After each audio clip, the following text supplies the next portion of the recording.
El relato de hoy es sobre David Ray Kahn y su tragedia personal. Y sobre todo, vamos a hablar sobre los absurdos desarrollos de las investigaciones policiales que transformaron a David rápidamente de víctima a acusado de 3 asesinatos. Es una historia reciente, ya con todo el respaldo de tecnología moderna, como por ejemplo exámenes de ácido desoxirribonucleico, análisis de proyección de manchas de sangre y todo lo que acompaña a las investigaciones policiales más modernas de Estados Unidos. Un crimen violento que cobró las vidas de Kimberly Starr, Ray Kahn, de 35 años Bradley, de 7 y Jill, de 5 años. ¿Y dónde? La supuesta búsqueda de justicia fue conducida por un extraño proceso judicial que arrastró a David Kahn al infierno. Soy Marcos Campos, bienvenidos a Insólito. Antes de continuar te pido por favor que consideres unirte a nuestro club de miembros. Como sabes, eso ayuda mucho al mantenimiento de nuestro proyecto. Principalmente para que podamos seguir produciendo contenidos independientes para ustedes, ¿de acuerdo? Antes de los avisos, vamos a los hechos. Ahora los dejo con nuestra amiga y suscriptora Kivia, quien dará el llamado a la acción. Regreso pronto con el inicio de la historia, ¿de acuerdo? Hola chicos, yo soy Kivia y vine aquí a pedirles que se suscriban a este canal, activen las notificaciones, den like, comenten y compartan. Mensajes dados, vamos a los hechos.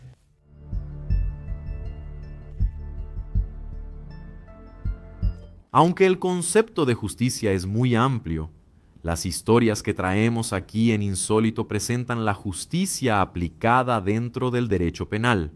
O sea, tanto en el castigo de los crímenes como en la protección de los derechos de las víctimas. Y eso está previsto en todos los países del mundo, que promueven, de manera general, la seguridad e integridad de la sociedad. Los profesionales y las entidades involucradas en la aplicación de esa justicia deben guiarse por la igualdad, la imparcialidad y la legalidad. Igualdad, es decir, todos deben tener los mismos derechos, deberes y oportunidades. Y la imparcialidad es cuando los juicios y las decisiones se basan únicamente en la ley y en los hechos presentados. Y la legalidad, donde todas las decisiones deben estar de acuerdo con las leyes existentes y seguir los procedimientos legales establecidos. Sin embargo, mucha atención aquí. Todo este discurso viene de la antigua Roma. Es perfecto, pero como dicen algunos, en la práctica la teoría es otra. Si no, veamos la escena del crimen familiar, queridísimos abducidos. El 28 de septiembre de 2000 fue el peor día para David Ray Kahn. Fue el día en que llegó a casa, como a las 9:30 de la noche, y encontró a su esposa, Kimberly, y a sus 2 hijos, Bradley y Jill, muertos a tiros. Una escena descrita como una ejecución, en la que las víctimas fueron sorprendidas en el garaje de la casa, cuando aún estaban dentro del automóvil de la familia. Kimberly estaba tirada en el suelo. Jill estaba en el asiento trasero, todavía con el cinturón de seguridad puesto. Y Bradley, encogido ahí en el asiento trasero del coche, como si estuviera intentando alejarse del agresor. Las dos, o sea, la madre y la hija, recibieron disparos en la cabeza, pero el niño fue baleado en el torso cuando el proyectil le cortó la columna. Eso fue lo que hizo que David Kahn, el padre, al llegar a la escena del crimen, inicialmente pensara que el niño no estaba muerto. Por eso mismo, David incluso le hizo un masaje cardíaco al pequeño Bradley. Ahí mismo, en el suelo del garaje, intentó salvar la vida de su hijo. La desesperación de entender lo que estaba pasando ahí, en especial de hacer cualquier cosa que pudiera salvar a su hijo, que aún podría estar vivo en ese momento, llevó a David Kahn a entrar al vehículo y sin querer mover el cuerpo de su esposa, e incluso a mancharse con la sangre de ella durante el proceso de alcanzar a su hijo y sacarlo de ahí, de dentro del vehículo. Fue todo un gran desorden, entre comillas, que contaminó totalmente la escena del crimen, borró las verdaderas pistas de lo que había pasado ahí y creó un gran problema para David, que más tarde fue puesto en el centro de las investigaciones. Pero los detalles forenses, tanto los falsos como los verdaderos, los veremos un poco más adelante en nuestra historia. Lo cierto es que el informe oficial fue que ninguna de las 3 víctimas tuvo posibilidad de escapar o defenderse. Podemos adelantarles aquí que los problemas matrimoniales comunes del pasado entre David y Kim también contribuyeron a los análisis tendenciosos que hicieron de David Kahn un sospechoso perfecto, en potencia, De hecho, un culpable antes incluso del juicio. Entonces ahora, amigos, vamos a conocer mejor las teorías elaboradas para el caso y los invito a ustedes, mis competentes detectives aficionados, a seguir esta historia muy de cerca.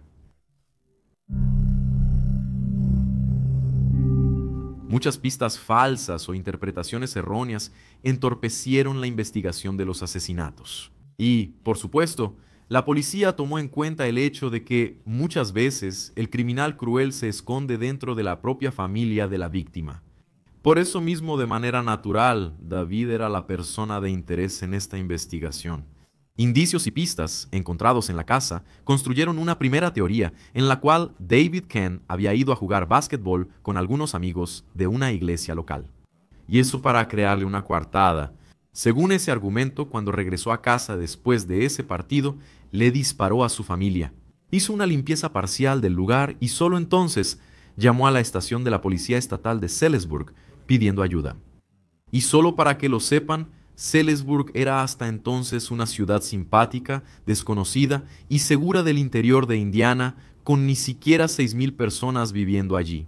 Pues unas 1,500 personas. El problema en el caso criminal comenzó cuando un tal Rob Steeds, que solo era un fotógrafo de escenas del crimen, fue considerado por la policía como un analista de salpicaduras de sangre, recordando a un Dexter Morgan, aunque en esa descripción dada por las fuentes del caso, que según parece fue algo establecido por la propia policía. El tipo se parece más a, ¿cómo se llama? Ese oriental que es parte del equipo de Dexter en la investigación Mazuka. Mazuka creo que así se llama, él que es bien torpe, ¿no? Dexter es un gran perito, ¿no? Pero muy bien Rob, ese tal Rob ahí. Afirmó a la policía que se había realizado una limpieza en la escena del crimen. Había salpicaduras de sangre en la camisa que David estaba usando y que solo esas manchas eran resultado del impacto a alta velocidad. O sea, nada de transferencia por contacto.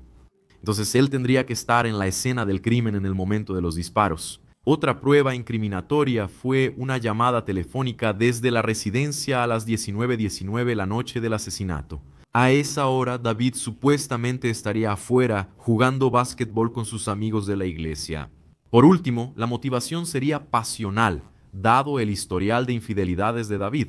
O sea, tal vez básicamente quería deshacerse de su familia para rehacer su vida al lado de otra mujer. Entonces, en resumen, la policía de Salisbury sabía que la maldad existe y que a veces se esconde y luego explota justo frente a nosotros. Entonces David fue sospechoso y días después detenido. Bueno, después de esa primera teoría vino entonces la segunda teoría del crimen. La policía se vio obligada a alterar un poco su teoría sobre la comisión de este crimen, pues los informes del forense atestiguaron con precisión la hora de las muertes. Y habían ocurrido más de una hora antes de lo que se pensaba. En ese caso, David Kane tenía ya una coartada sólida. Era precisamente ese partido de baloncesto, cuando 11 testigos le dijeron a la policía que David estaba con ellos jugando desde las 7 de la noche hasta después de las 9. Así que la teoría de los investigadores se aferró a la posibilidad de que el hombre hubiera salido sigilosamente durante el partido de baloncesto. Fíjate, sin que sus amigos se dieran cuenta, fue hasta su casa, cometió esos asesinatos terribles y luego regresó sin que nadie lo notara. Como era un grupo pequeño, parece un poco difícil que eso haya sucedido. O sea, todos ahí estaban muy cerca o viendo a los amigos. No era una fiesta ahí con cientos de personas para que nadie notara la salida a la francesa de David. Está bien que crímenes así seguramente ya deben haber pasado, ¿no?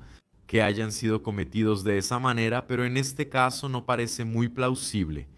A menos que los 11 amigos de David estuvieran con él para cometer ese crimen bárbaro. Al principio pensamos que no, pero todavía hay una tercera teoría del crimen. La tercera teoría involucraba el testimonio de Charles Bonney. Ese Charles era una basura de ser humano, con varios antecedentes policiales y una lista bastante larga de crímenes y agresiones contra mujeres. Recién en 2004 se encontró su ácido desoxirribonucleico en una sudadera que estaba tirada en el suelo del garaje de la familia Khan. Así él fue vinculado al crimen tardíamente. Claro que todo era circunstancial, pero sí, él sería un criminal viable en esta historia. Pero Charles Bonney, después de una serie de confesiones confusas sobre la razón de que él solo estaba en el lugar equivocado en el momento equivocado, él inventó una versión en la que David Khan estaba implicado hasta el cuello y seguía siendo el tirador de su propia familia. Esa era la tercera teoría del crimen en la que Charles, que ya era un criminal como vimos, habría ido a la casa de la familia Khan, con el único objetivo de venderle un arma a David. Cabe destacar que ese supuesto encuentro entre los hombres había sido acordado de palabra, sin ninguna evidencia de registro telefónico, por ejemplo, entre ellos. El 28 de septiembre de 2000, según él, Charles llegó a la casa de la familia de David con el arma envuelta en su sudadera gris. Esa prenda de ropa después fue encontrada tirada en la escena del crimen. Enseguida, la señora Kimberly Noes, llegó en coche con Sue. Ella estaba al volante del coche, que era un vehículo SUV de Ford que fue estacionado ahí en la cochera. David caminó hasta el coche de su esposa y disparó varias veces. Después de eso, él se habría dirigido entonces hacia Charles Bonney, que permanecía ahí como un inocente observador. Entonces habría acusado a David de ser el responsable del crimen. Todo esto según la historia contada por el propio Charles. Después de los disparos, el arma se trabó o se quedó sin municiones. Entonces, en ese momento, Charles huyó de David Khan, quien según él intentaba perseguirlo con el arma en la mano. A continuación, habrían entrado a la casa de David y regresado al garaje. Fue entonces cuando Charles tropezó y cayó sobre los zapatos de Kim, que estaban fuera de sus pies en el suelo del garaje. Por eso Charles Bonney afirmó que tomó los zapatos y los puso ahí sobre el automóvil. Todavía tuvo tiempo de inclinarse sobre el coche y verificar si los niños, es decir, Brad y Jill, que estaban dentro del vehículo, estaban vivos o muertos. Esa narrativa era un claro intento de Charles Bonney de atar varios cabos sueltos de la investigación que lo señalaba como el tirador. Y de esa manera, él intentaba explicar cómo fue que el arma en su mano terminó siendo encontrada en el vehículo y el porqué de la extraña ubicación. Gente, solo para aclararles que además de las palabras de Charles Bonney, no se recuperó ninguna evidencia adicional que pudiera confirmar esa versión y así conectar a los dos hombres o culpar a David Khan por la muerte de su familia. Pues sí, como vieron, estamos a la mitad del caso y todo esto es bastante complicado, ¿verdad? Hay muchas líneas ahí. Aparentemente, David Khan. Cuando escuchamos un caso así, lo primero que pensamos es que no es posible. ¿Será posible que un padre de familia con dos niños pequeños, uno de 5 y otro de 7 años, tenga el valor de hacer algo así? ¿Asesinar a la esposa, aunque tuvieran un pasado de peleas por supuestas traiciones? Todo esto según teorías de investigaciones, ¿ok? Aún así, para alejarse de la mujer y seguir su vida, ¿tendría que matar a sus dos hijos? Eso ya ha pasado, lamentablemente ha pasado varias veces, pero siempre nos ponemos en la posición de decir, no es posible. Pero entonces vamos a presentar aquí las contrapruebas de este caso. No sé ustedes, pero aquí, a estas alturas del partido, pensamos que la presencia de Charles Bonney, un criminal en la escena del crimen, como vieron, ese Charles Bonney tenía un historial delictivo extenso, ¿no? Es una basura total. Entonces, incluyendo la admisión de que el arma era de él, fue bueno para nosotros. Pensamos aquí que esta historia a partir de aquí se iba a centrar en ese tal Charles, pero eso no pasó. Los testimonios de los testigos de la acusación fueron firmes al decir que Kim, Brad y Jill todavía estaban vivos. Y en la alberca hasta las 7:15 de la noche, o sea, 19:15, entonces, supuestamente. Los disparos poco después de las 19:00 no procedían. La estimación de la hora de la muerte, como lo confirmó el médico forense, movía los crímenes hacia cerca de las 20:00. Entonces David, el esposo, tenía coartada, jugaba básquetbol con sus amigos, ¿no es cierto? Aunque las acusaciones de infidelidad fueran reales, eso no convertía al viudo y padre en duelo en un probable asesino. La llamada telefónica, hecha desde casa, en un horario que no encajaba en la narrativa de David como inocente, puede explicarse como una simple confusión de la compañía telefónica. Un error causado por los complicados usos horarios de Indiana, usos horarios, así es, abducidos. Revisando rápido aquí en la web, el estado de Indiana tiene dos usos horarios y es utilizado por canales de YouTube, televisoras, etc. Es el horario de la capital, Indianápolis. Entonces, la llamada telefónica hecha por David realmente se realizó a las 18:00 y 19:00 antes de que él saliera a jugar básquetbol allá con los amigos, y no en un intervalo de tiempo en el que el homicida estaría en la casa de la familia. Ken, muy bien. La limpieza del lugar del crimen y las salpicaduras de sangre en la camisa de David también fueron cuestionadas. Se descubrió después que, de hecho, no hubo una limpieza de la escena del crimen, sino la separación habitual de la sangre. Cuando se expone al aire por un tiempo así, se va secando. En la ropa de David, algunas manchas fueron identificadas por el fotógrafo y supuesto especialista en sangre. ¿Recuerdan el inicio de la historia? No eran salpicaduras de alto impacto. Muy lejos de eso, Rob Stitz cometió errores personales, hizo interpretaciones incorrectas y eso comprometió gravemente el proceso investigativo y criminal. Y aquí, para ser justos, ni siquiera Mazuka de la serie de Dexter hacía eso, y lo hacía. Qué desastre de esta policía dejar que el fotógrafo de la escena del crimen haga un análisis pericial de manchas de sangre. ¿Ves eso? Para los investigadores, el ácido desoxirribonucleico extraño en la sudadera encontrada en la escena del crimen al principio no llevó a nada. No había coincidencia entre él y la información disponible en las bases de datos. Pero era el de Carlos y de otra persona que vamos a mencionarles, el tal del Carlos. Bonnie admitió haber puesto los zapatos de Kim sobre el vehículo, pero negó que eso tuviera que ver con los episodios anteriores de agresiones a otras mujeres y con su fetiche por los pies. Así es, toda la historia se va volviendo cada vez más extraña, ¿verdad? Bueno, con todo esto que acabo de contarles, vamos a los juicios. El caso fue a juicio por primera vez en la primavera de 2002 con las salpicaduras de sangre como la principal prueba forense contra David Kent, el viudo. Los problemas en el matrimonio y sus aventuras serían señalados como la motivación de los crímenes. La fiscalía también argumentó que las manchas de sangre en la camisa de David Kent fueron resultado de una salpicadura de impacto a alta velocidad, probando que él era el tirador, aunque los especialistas contratados por la defensa afirmaron que el patrón fue causado por la transferencia de sangre, en el momento en que la camisa del hombre tuvo contacto con el cabello ensangrentado de Hill, dentro del auto, mientras sacaba a su hijo para salvarlo. ¿Recuerdan ese momento cuando llegó y presenció esa escena terrible? Él entró al auto para tomar al niño que estaba acurrucado detrás del asiento. Muy bien. Bart Epstein, un analista de manchas de sangre interrogado por la defensa, afirmó que existe mucha importancia, no solo en los diferentes tipos de salpicaduras de sangre, sino también en el número, es decir, en la cantidad de manchas. Él dijo lo siguiente: el disparo va a producir cientos de manchas a su alrededor. Yo nunca vi, y creo que los otros peritos, tanto de la acusación como de la defensa, indicaron que nunca vieron solo 7 u 8 pequeñas manchas como resultado de un disparo. Nunca vimos eso. Durante las pruebas, Epstein, ese especialista y otro analista de sangre demostraron cómo las manchas de sangre podrían haber llegado a la camisa de David a partir del cabello de una persona con sangre. Se reprodujeron patrones similares a los de la camisa de David Kent ahí. Sin embargo, el jurado y el juez no quedaron convencidos y David fue condenado por las 3 muertes. En agosto de 2004, 2 años después, el Tribunal de Apelaciones de Indiana anuló la condena.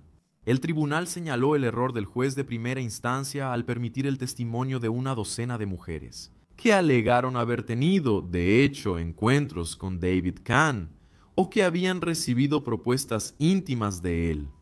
Entonces la construcción de ese perfil promiscuo y desleal, infiel a su esposa y matrimonio, terminó influyendo en el jurado para considerar a David capaz de matar.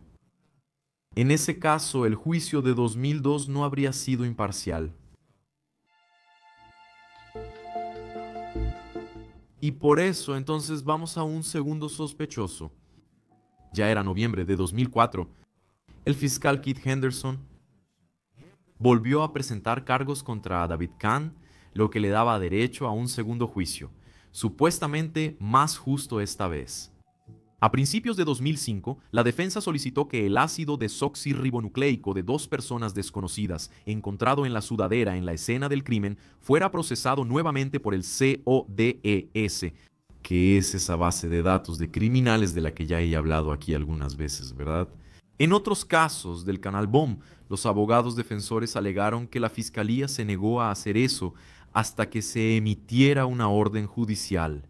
Se encontró una coincidencia para el ácido desoxirribonucleico masculino y se descubrió que esa muestra de ácido desoxirribonucleico en particular nunca había sido procesada. Antes del primer juicio, a pesar de las garantías del fiscal de que la muestra había sido analizada y no había presentado ninguna coincidencia, o sea, una gran mentira del fiscal, no un simple olvido o una falla del sistema. Charles Bonney, un criminal condenado de la vecina New Albany, fue identificado como el dueño de la sudadera. Y ya hemos hablado bastante sobre ese cretino aquí, ¿verdad? Él estaba en libertad condicional en el momento del crimen, habiendo sido previamente condenado por cometer una serie de ataques armados contra para mujeres, varios de ellos involucrando el robo de zapatos. Y no necesito recordarles lo del zapato de Kimberly, ¿verdad? Muy bien. El ataque más reciente había sido un violento asalto a mano armada, con el intento de secuestro de 3 mujeres bajo la amenaza de un arma. En algunos casos había indicios de persecución. Algunas de las víctimas anteriores de Bonney relataron haber recibido llamadas telefónicas de acoso durante algunos meses antes de los ataques. La voz masculina preguntaba qué estaban usando las víctimas y si llevaban zapatos. Él ya había admitido a la policía que tenía un fetiche por los pies, un detalle que más tarde discutió con varios medios de comunicación, inclusive. Ese detalle era importante para la defensa de David, ya que los zapatos de Kimberly Ken fueron retirados y alineados sobre el vehículo. Y eso en una escena del crimen caótica y perturbadora, ¿verdad? ¿Vas conectando los puntos? Kim, según el informe del forense, tenía una serie de hematomas y raspaduras en la parte superior de ambos pies, lo que podría estar asociado a la pelea en la que su asesino le quitó los zapatos. Pero Charles Bonney negó cualquier implicación en el caso, alegando que donó una sudadera a instituciones de caridad. Entonces, cualquiera pudo haber dejado la prenda en el lugar, así que fue exonerado como sospechoso. Sin embargo, 2 semanas después, su huella palmar fue descubierta en el vehículo de Kim, y ahora entonces fue arrestado. La otra muestra de ácido desoxirribonucleico fue después identificada como de Mala Sain Mattingly, su novia en ese momento y claramente una cómplice en la vida del crimen. De la familia, especialmente de la familia Kengente, no van a creer esto. Pero las fuentes aquí del caso aclaran que Stan Faith, el fiscal que acusó al viudo David Ken en el primer juicio, era al mismo tiempo, prepárense, publicista de Charles Bonney. Así es, un tremendo conflicto de intereses desde el momento en que ambos hombres estaban involucrados en el mismo crimen. No tengo conocimiento sobre la ley estadounidense, pero incluso aquí en Brasil, eso es un caso de, no recuerdo si es sospecha o hay otro término para eso. Cuando la persona, el agente público, está obligado a declararse sospechoso, no puede actuar en un caso así, jamás. Fiscal, abogado del otro sospechoso del crimen. Es surrealista. Ese doctor Stan Faith dijo que no fue exactamente así, ¿ok? ¿Qué? En el primer juicio, el nombre de Charles aún no había salido a la luz. Claro que el abogado perdió totalmente su credibilidad, pero él declaró lo siguiente: me arrepiento, lo lamento profundamente, pero el mito que está surgiendo a partir de esto es falso. Claro, es muy falso, ¿verdad? ¿No sabías que el tipo también estaba implicado ahí? Había varias líneas de investigación, pero su cliente no estaba implicado en ninguna, ¿cierto? Ay, doctor. Después de que el ácido desoxirribonucleico de Malasai Maitlegli, creo que así se pronuncia, su nombre fue identificado, ¿verdad? Ella fue entrevistada sobre su conocimiento del crimen. La novia de Charles Bonney recordaba que esa noche Él volvió a casa después de la medianoche. El tipo parecía bastante tenso, tenía unas heridas en las manos y la rodilla también estaba algo lastimada. Y ese día él llevaba consigo un arma. Durante el día siguiente, él siguió la cobertura de los periódicos sobre el crimen, recordando que la comunidad tenía solo 6.000 habitantes. Claro que sabemos que más tarde la sangre de las víctimas fue encontrada en su camisa, etcétera y tal. Él estaba bastante interesado en lo que iba a pasar, ¿no? Hablemos del segundo juicio, ¿vale? Después del arresto de Charles Bonney en 2005, cuando ocurrió el segundo juicio de David Kemp, Charles fue acusado de cometer el crimen junto con él. Entonces serían dos conspiradores en el asesinato de Kim y de los dos hijos. Bonney fue juzgado primero, condenado y sentenciado a 225 años de prisión. El juicio de David Kemp comenzó el 17 de enero de 2006, cuando su pasado moralmente sucio no fue tomado en cuenta en el juicio. Además de las muertes y la búsqueda de justicia para las víctimas, algo más ocurría en la corte. Los abogados involucrados, es decir, el nuevo fiscal del condado y Stan Fate, exfiscal y actual defensor de Charles, tenían una disputa personal por el éxito y el reconocimiento. Así, casi de la nada, surgió por parte de la fiscalía la hipótesis de que Kemp habría cometido el crimen para ocultar el hecho de que era un abusador y que violaba a su pequeña hija Jill, de 5 años de edad. En ese caso, la muerte de la esposa y de los niños era la manera que él, como policía, eligió para salvarse de ese crimen, que de alguna manera terminaría por hacerse conocido. Pues sí, abducidos, yo igual. Es boca y abierto, como me imagino que ustedes deben estar ahí del otro lado. Un caso bastante pesado, ¿verdad? Es solo que pensemos en las familias y amigos que sufrieron las angustias y tal vez las incertidumbres de esos días de juicio. De hecho, ¿qué pasó?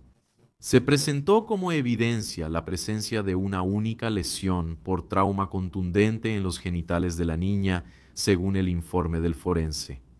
Sin embargo, un médico forense que testificó para la defensa no estuvo de acuerdo con esa teoría de que la herida sería el resultado de un abuso íntimo.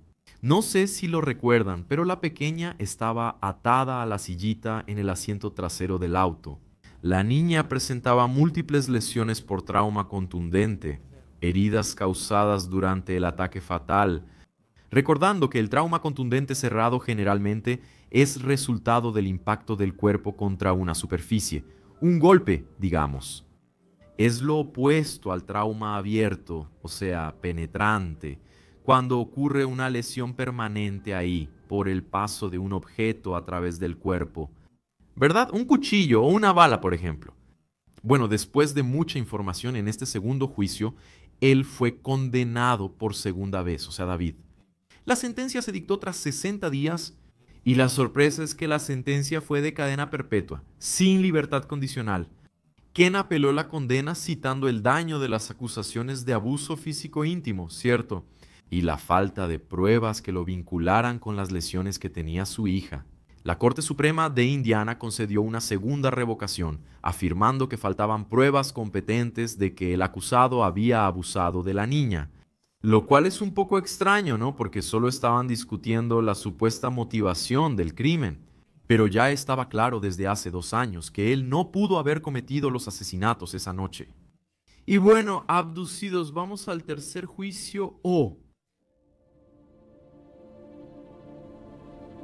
Entonces, el motivo alegado por la acusación en el tercer juicio fue el dinero, porque las investigaciones también señalaron que las muertes de la familia de David resultarían en beneficios financieros para él, dinero que vendría de las pólizas de seguro de vida, ¿verdad? Contratadas ahí por... En este tercer juicio, el ya condenado Charles Bonin testificó contra David por primera vez, acusando a David de atraerlo a la casa, antes de disparar contra su propia familia y luego voltear el arma hacia él mismo, ya lo mencionamos. En ese proceso se presentaron pruebas de ácido desoxirribonucleico de Charles en muchos puntos diferentes de la ropa de las víctimas, señalando una pelea física entre él y Kimberly. ¿Y en este caso? Con tanto ácido desoxirribonucleico del criminal en la escena y en los cuerpos de las víctimas, Era muy improbable que David Kane fuera el tirador o estuviera involucrado en los homicidios de la familia. De cualquier manera, una estrategia del juez quería poner a David Kane como una especie de autor intelectual o instigador de los crímenes. Él corría el riesgo de ser juzgado exactamente como la segunda vez. Y aquí, amigo, viendo todo esto desde afuera, da la sensación de que todo este proceso, esta investigación, estaba contaminada por algún juicio de valor, ¿no es así? Como se comprobó que el tipo era infiel a su esposa, empezaron a mezclar las cosas y llevaron el juicio al ámbito personal, cuando debería, como se dijo en la introducción de este episodio, haberse basado solo en cuestiones de legalidad e imparcialidad, ¿verdad? Pero, en fin, vamos a continuar. Para los abogados defensores de David, es como si el tribunal personal no le diera importancia al proceso lógico en sí mismo y solo estuviera esperando el momento de condenar al acusado. Cualquier motivo serviría como excusa: infidelidad conyugal, abuso infantil y fraude al seguro de vida. El tema de la... Parece que realmente estaban buscando, ¿verdad?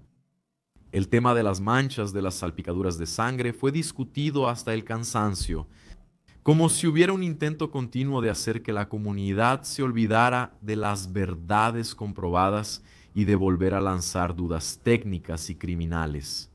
¿Y sabes a qué se parece de verdad? Un guión que daría para hacer una buena película y que se convirtió en una miniserie bastante mala, volviendo repetidamente al mismo tema. Pero esa fue la vida real, la vida de David Ray Kahn. El 24 de octubre de 2013 exactamente, 13 años después de los crímenes, el tribunal del jurado declaró a David inocente de todos los cargos. Sus abogados dijeron que ahora él quería justicia e incluso venganza para sí mismo, porque esa parte del proceso sobre las muertes de Kim, Brad y Jill ya estaba resuelta, ¿verdad? Y Charles Bonney pagaba por la muerte de esas personas, David Kahn. Entonces decidió demandar al Estado y pedir $30 millones de indemnización por los errores que lo afectaron. Y por los 13 años que permaneció en prisión entre su detención preventiva y todo el proceso, la comunidad reaccionó de forma dividida. Muchos habían seguido paso a paso esta enorme novela y creían en su culpabilidad.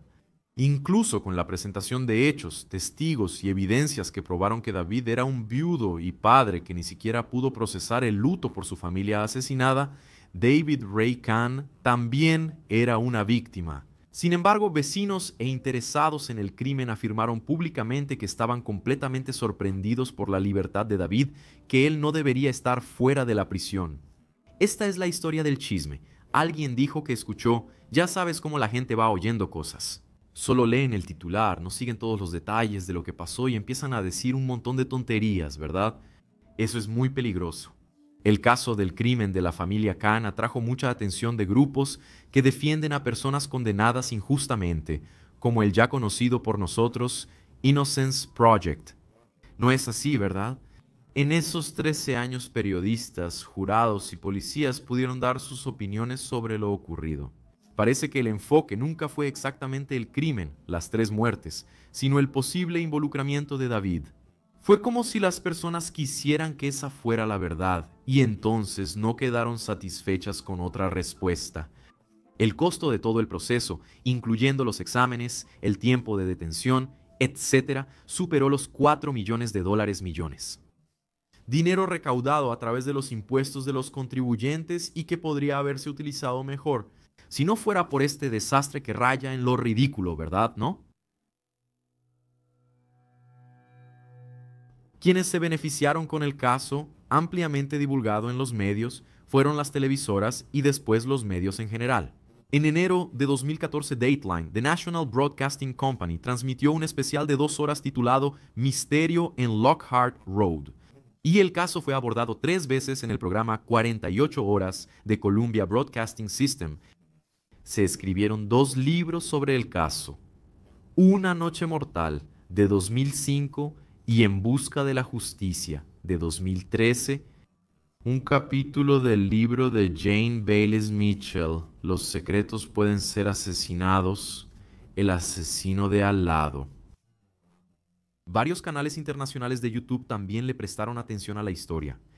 Lo que tal vez todavía podamos agregar aquí es que la repercusión involucró muchos niveles del sistema policial y jurídico allá en Indiana, desde la falta de competencia de técnicos y peritos forenses, y perjurio en el tribunal, afirmando mentiras sobre el análisis de pruebas, así como también la adulteración de pruebas físicas, especialmente el teléfono celular de la fallecida Kim Ken. El aparato desapareció de la sala de pruebas y luego reapareció absolutamente limpio, sin ninguna huella digital.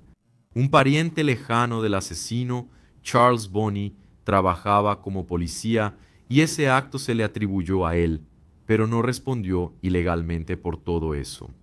¿Entendieron, chicos? El asesino tenía un pariente que era policía.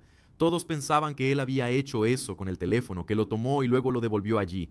Todavía hubo un proceso por difamación entre los miembros del jurado y unas broncas más bastante vergonzosas. Supuestamente testigos fueron amenazados por el primer fiscal, ese mismo que también era abogado del asesino, y así sigue el testimonio fraudulento del que no era experto en manchas de sangre, el fotógrafo, junto con el intento de coacción del fiscal. Fueron presentadas en un libro forense, evaluando ahí la aplicación de la ley y las culturas de la ciencia forense en el contexto de la mala conducta del examinador. Cierro esta parte de la historia. Vale la pena mencionar que David Kahn fue contratado por una organización nacional sin fines de lucro que proporciona investigaciones de defensa criminal para personas supuestamente inocentes. ¿Y ustedes creen que se acabó? No, David no salió del ojo del huracán, pues aunque fue absuelto penalmente, enfrentó un proceso civil iniciado por los padres de su difunta esposa, sobre los aproximadamente $625,000 que David debería recibir del seguro de vida y algunos fondos de inversión. Los suegros de David, la pareja Frank y Janice Ray, creían firmemente en su culpabilidad y han trabajado para impedir que él se beneficie de cualquier cantidad de dinero derivada de la muerte de su hija, nietos de ellos.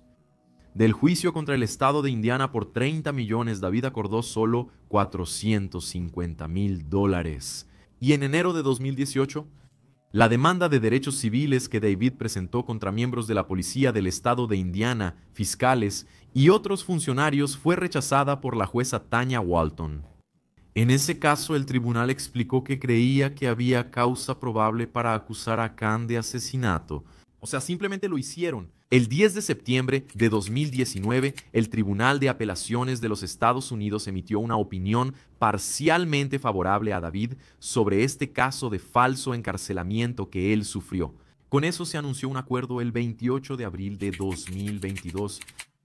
Muchos otros se beneficiaron del caso, como por ejemplo Gary M. Dunn, que en 2022 lanzó su libro Sus mentiras sangrientas y la persecución a David Kahn.